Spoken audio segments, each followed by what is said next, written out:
Yeah. Sorry I'm late. Childcare issues on a Saturday. Oh my gosh, you're fine. I love your shirt. So cute. Oh, thanks. It's mine.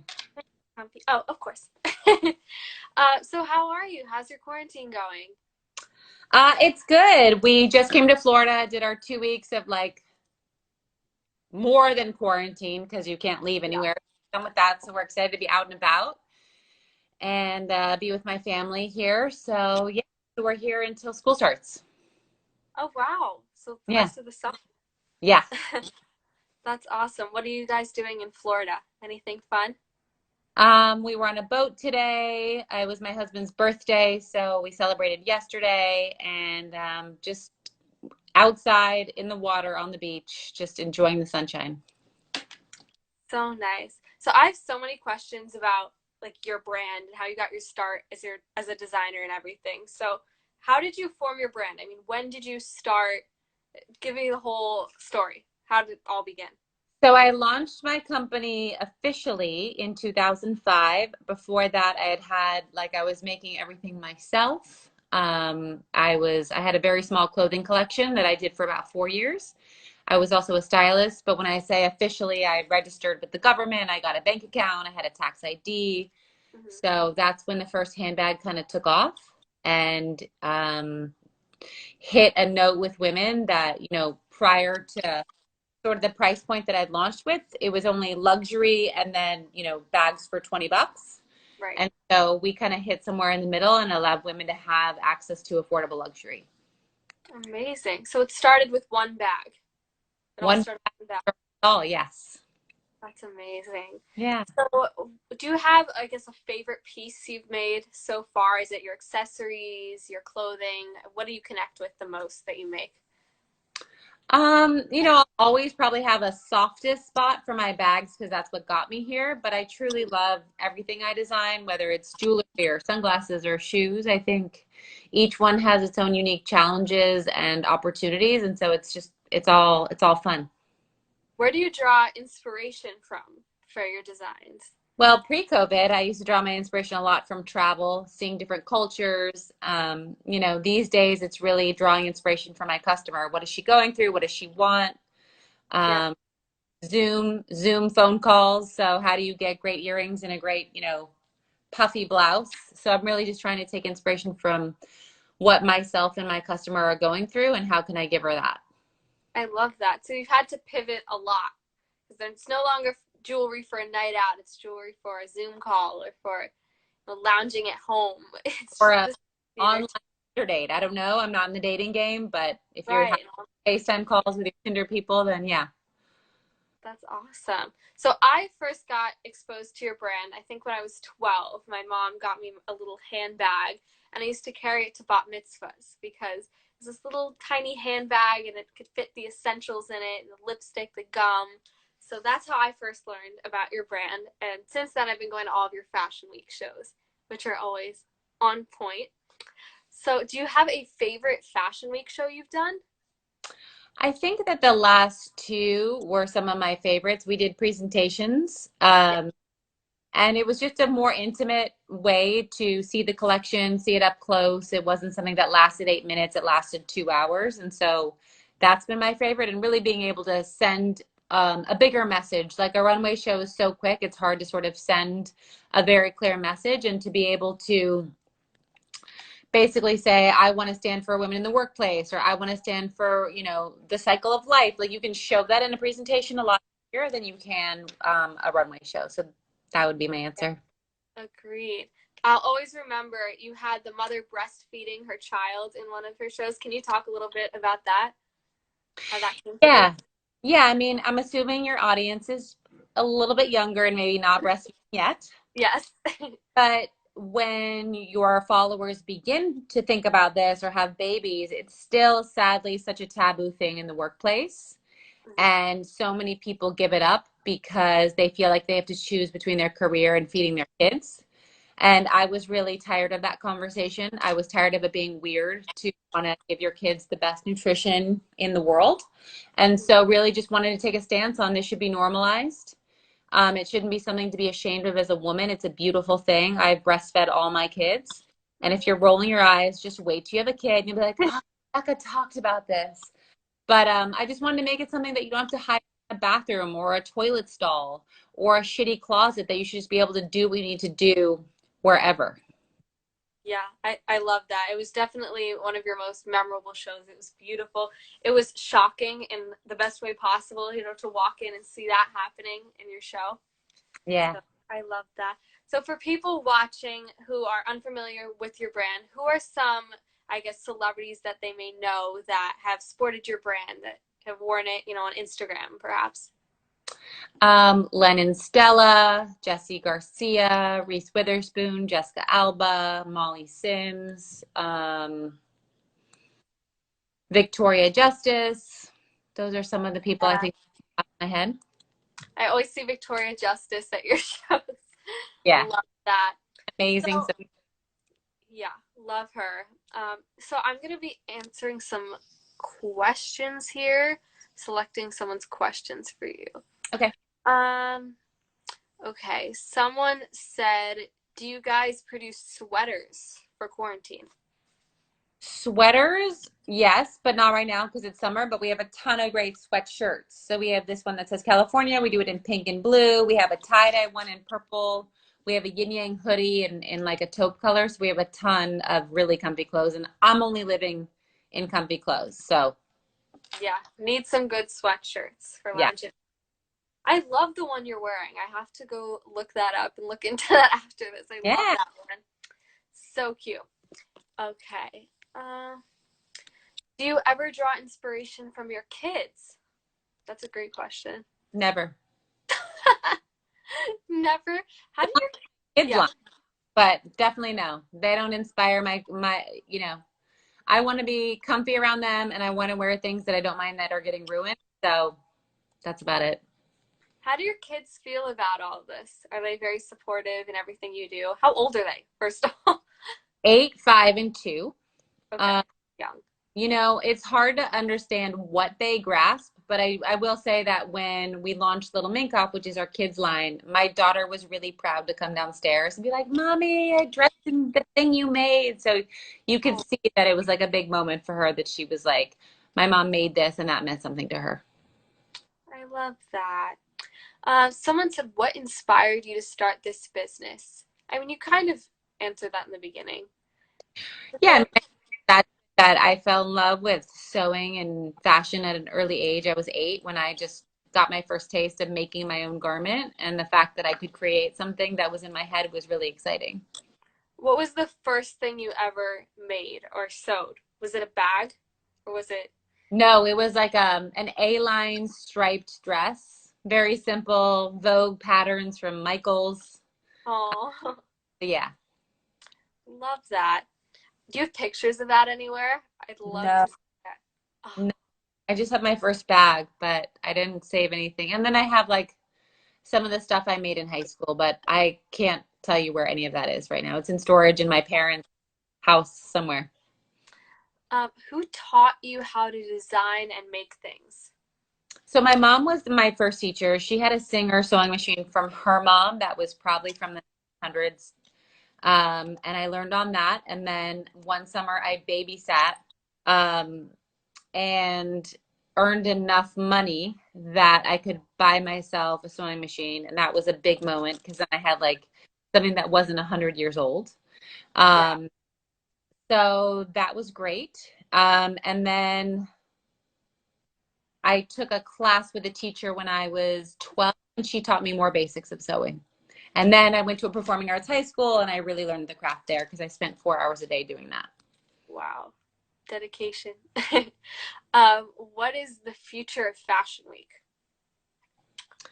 I think it's the Wild West. I think everybody, it used to feel very much like everyone had to be part of this hamster wheel and everyone had to do the same thing. And now I think it's sort of freed up that thinking, not just for Fashion Week, but just like, do we want offices? Do we not? Who's remote? Who's not? So it's sort of just opened everything up to the fact that, it's a Wild West. Do you think it's going to happen in September? I think it will. It won't be as big, I think a lot of people will be doing digital stuff and some people will be doing physical. Mhm. Um, but I definitely think, people still have to showcase their products. So there's got to be Yeah. something, some way to do that. Do you know what you're doing yet? Or not? I do. I just can't talk about it because nothing's totally final, but we'll be doing a digital presentation and probably something physical too.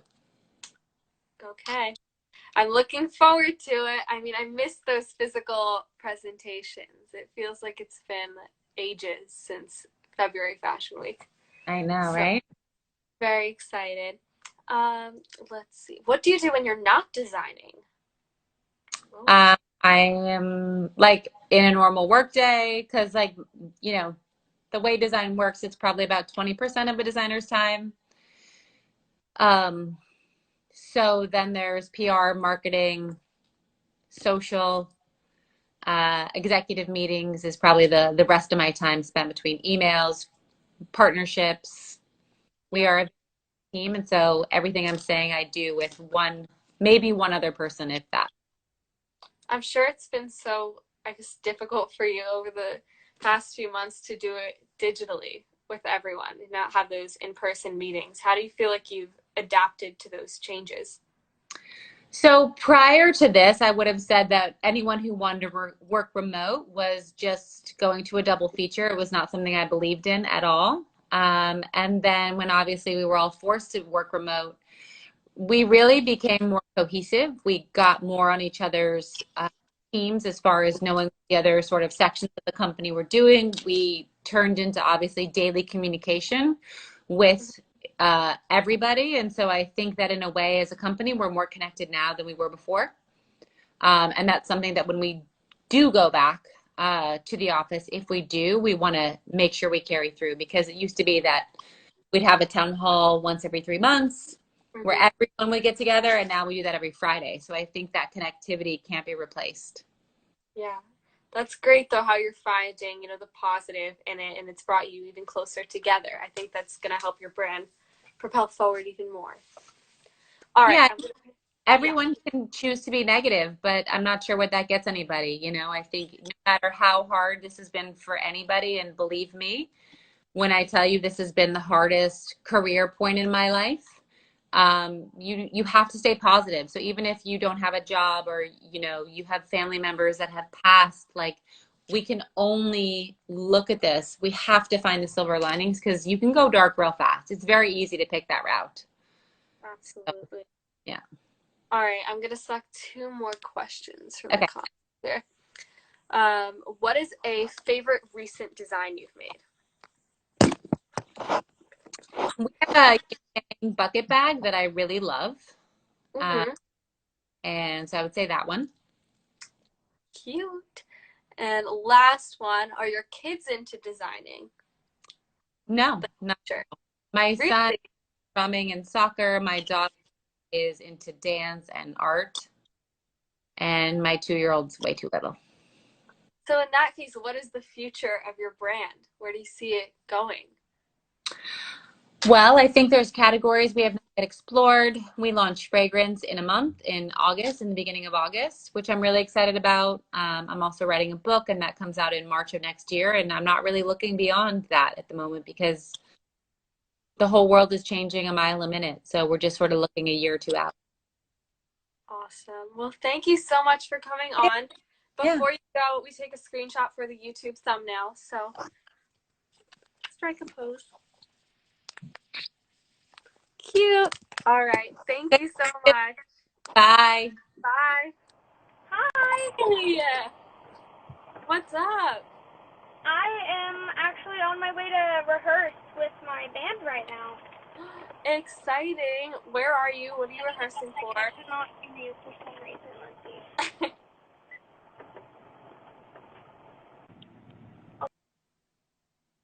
Okay, let's see. Can Can you I hear hear me? you now? Yes, now I can. Okay. So what are you rehearsing for? Where are you? Give us the whole scoop. So I rehearse in Durango, Colorado, which is like an hour from my house. And I have a live virtual concert that I'm doing so that people can still get some music from their living rooms on July 31st. So that's what I'm going to rehearse for. Oh, amazing. I'm excited. I definitely have to tune in. Yes, definitely. Are there any, songs you can hint at that you're doing that we know? Yes, so I have an EP that I recorded last year, and I'm going to be doing all the songs that is on my EP. And the ones that are released, I have Mama Got the Chair, Everybody's Got a Story, Southern Boy, and Be Cowboy, which are released currently. And then the next one is being released on the 24th, Amazing. and so I'm doing all of those. So exciting. Well, if you guys do not know Chevel, she was the winner of The Voice season 15. Is it 15? Yes. Yes, on Team Kelly. So I need to hear everything. Let's go back to the very start. How did you audition for The Voice? How did it all come about?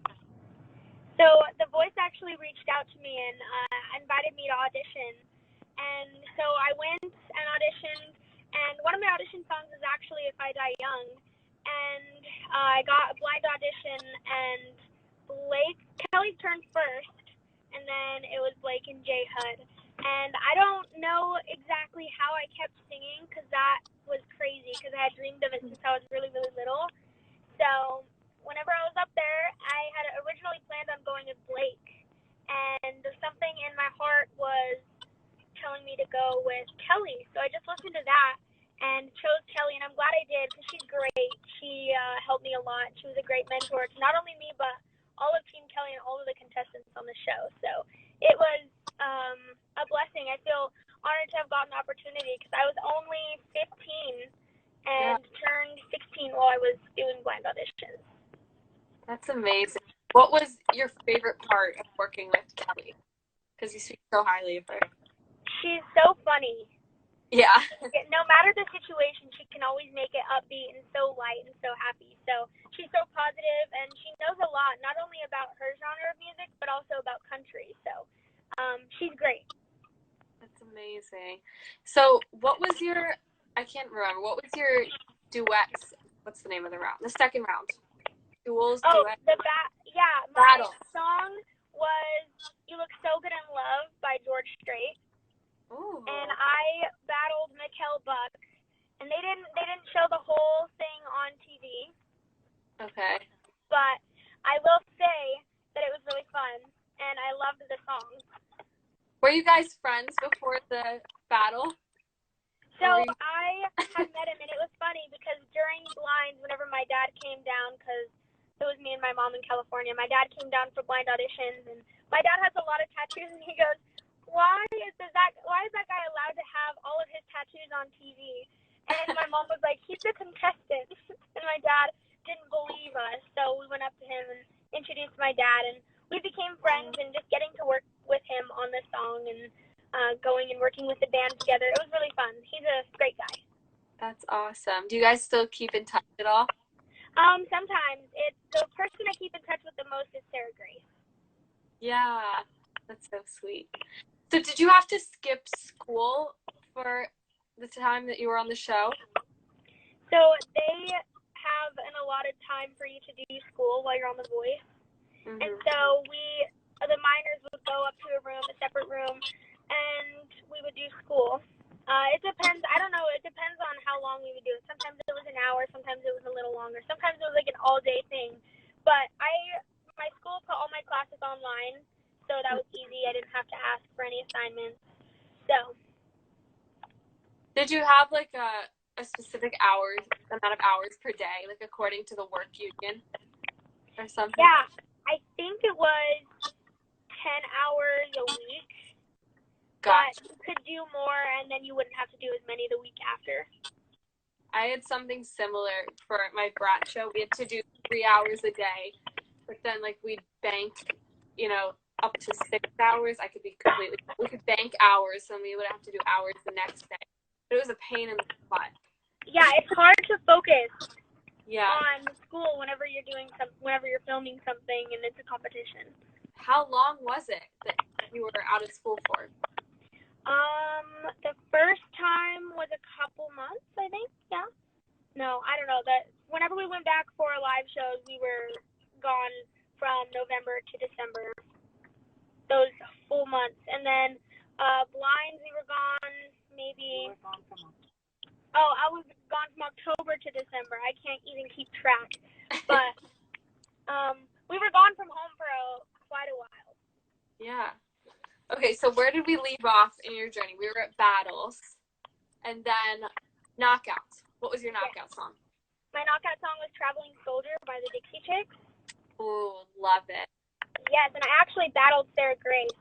And I remember after we got done performing and Kelly chose who won or whatever, everyone was like, why would you put the two best friends from The Voice to compete against each other?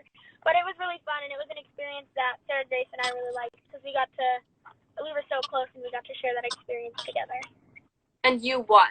You won it, right? Yeah. Correct. And Kelly saved Sarah Grace. Oh, yay. So it all worked out. Yes, it all worked out good. Did you pick the song? I guess in general, did you pick your songs or? For that round, I did not. But for all the live shows, Kelly and I would talk about the songs and we'd agree on one and then work on it. And so it was a kind of mutual decision for all the live shows. But for the knockout, I didn't.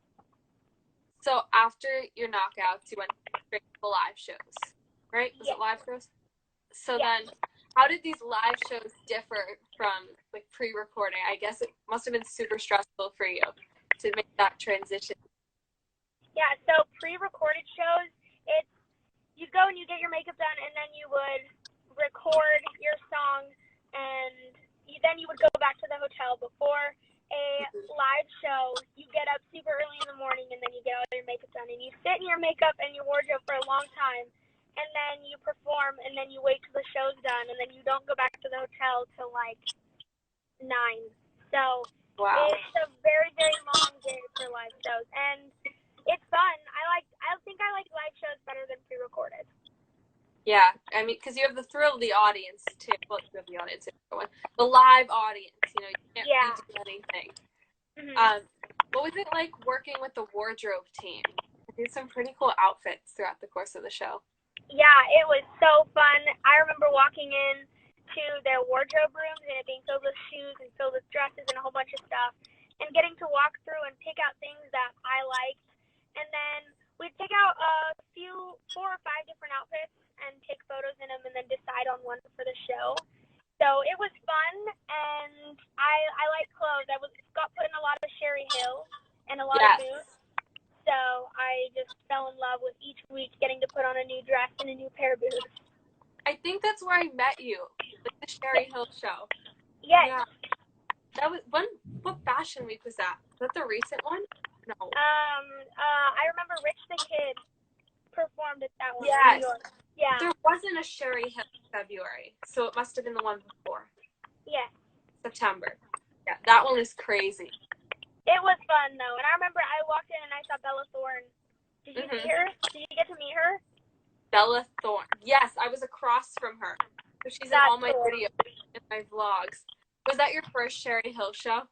That was my very first, and I remember them inviting me, and I freaked out because I fell in love with all their dresses, and I was like, oh, this is cool. And you wore a Sherry Hill to the show. I did. Yeah. Those are always great. That was a different one, though. Like, that one is in the history books for Sherry Hill. That is unheard of, that Rich the Kid.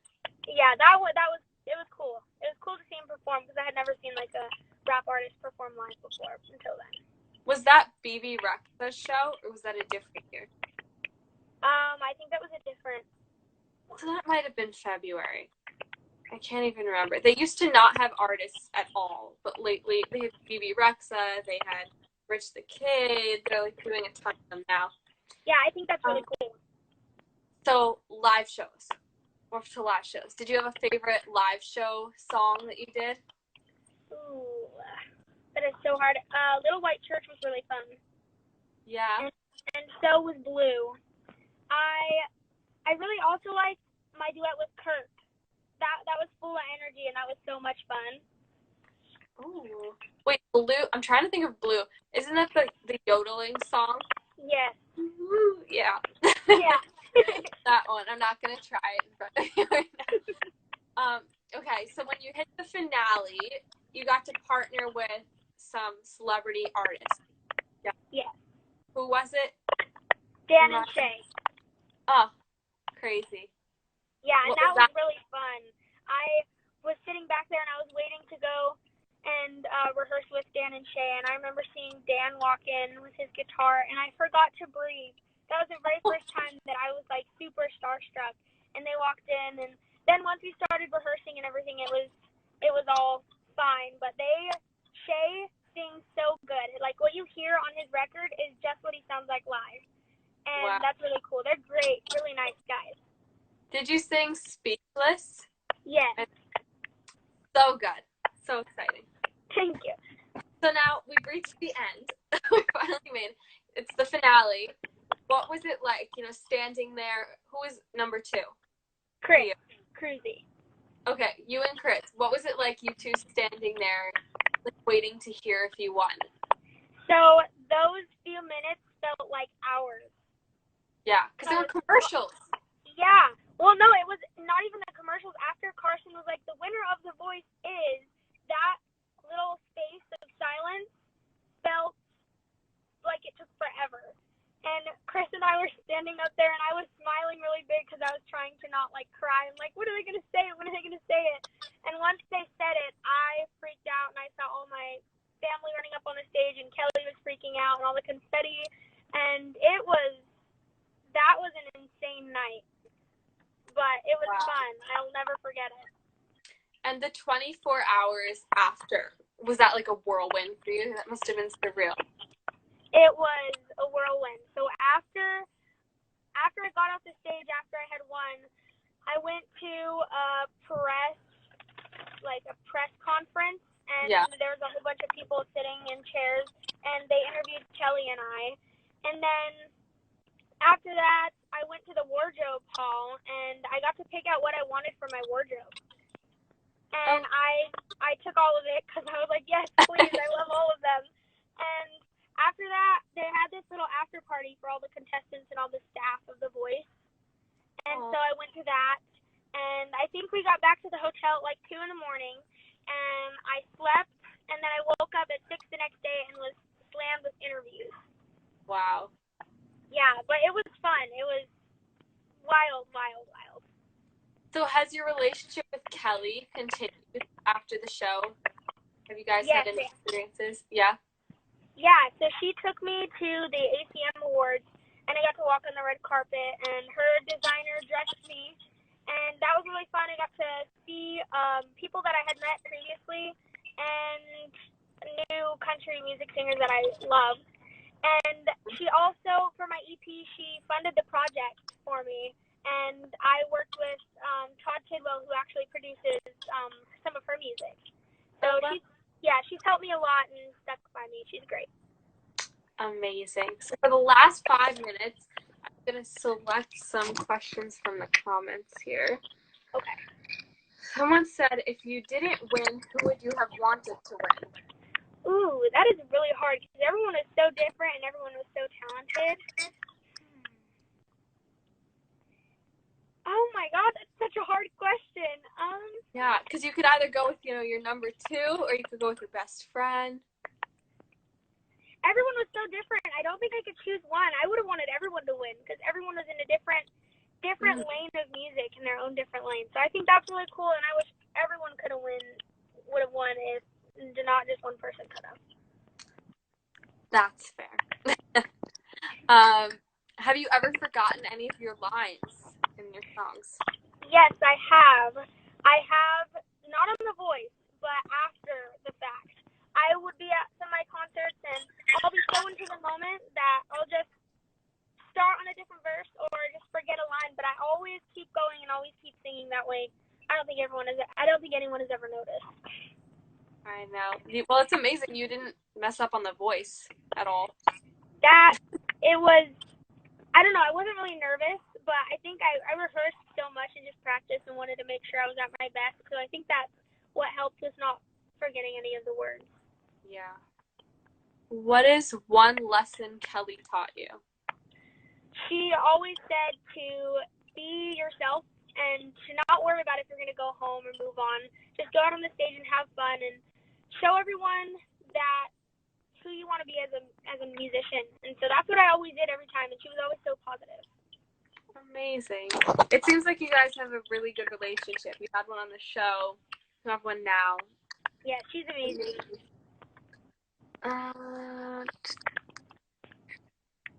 Are you doing any Europe tours in the future? Not yet. I have only been to Canada. Out of the United States, I've only been to Canada. But hopefully I can start touring more out of the United States. After quarantine? Yes, after quarantine. How has your quarantine been? We've been talking about like The Voice so much. I haven't even like asked about your quarantine. What have you been up to? I have been staying home. I haven't been going out into public a lot because I don't want to get sick, and I don't want anyone that lives with me or that I surround myself with getting sick. But I have just been at home. I've been learning covers and posting them each week. And, I mean, it's been slow because I really miss touring and doing live concerts and stuff. But it really gives me time to just spend time with my family and my animals, who I don't get to see a lot whenever I'm on the road. So I miss touring, but it's been a blessing and a curse at the same time. Totally. Okay. Someone asked, if it was Adam, would you have still gone with Kelly? Who would you pick? That's so hard. I would have had to have heard what Adam would have said to me if he would have turned. And whatever my heart and gut was telling me, I probably would have still went with that. So, I don't know. Oh, no. Were you an Adam Levine fan beforehand? Oh, yes. I love him. Still do. Yeah. And I have a relationship with him as well. He invited me to open for him October of last year in Florida at the Hard Rock. Wow. And so I did that. He is so nice. The nicest guy. That is incredible. I didn't know that. Let's see. When did you start singing? When did I start singing? I started singing when I was about 2. My sister sang and my mom sang, and I always wanted to be like them. And so I kind of followed in their footsteps. And my first live performance in front of an audience was when I was 4, and I sang a song from Cinderella. So sweet. All right, I'm going to pick 2 more questions. Oh, I misread that other one. Someone said if it was Adam and Jay Hud, who would you have picked? Would you have also hear what they had to say? Yeah, I would have to hear what they had to say. Yeah. I love them both. They're both amazing. But yeah, it still would have been the same thing, like whatever my gut was telling me to go with after hearing what they had to say. Is there something that Kelly said that stuck with you, to this day? So, to pick her? Yeah. Gosh, yeah, originally I was going to go with Blake. And he started doing the finger thing, Oh. and that got me because I had watched him do it on TV for people, and then once they started arguing over me, I was like, oh my God, what am I going to do? But it was just her, like, persistence of her, like, saying she's going to root for me and she's going to stick by me and that she really wanted me, and just what my heart was telling me, like, it was the right timing and the right choice that I made in that moment. And I think it was God telling me to go with Kelly. So you didn't let the finger thing get you. No, I didn't let the finger thing get me, which is very hard. All right. Well, thank you so much. Before you go, we're gonna do a screenshot for the YouTube thumbnail. Okay. So smile. Okay, cute. Thank you. Yeah, thank you. All right.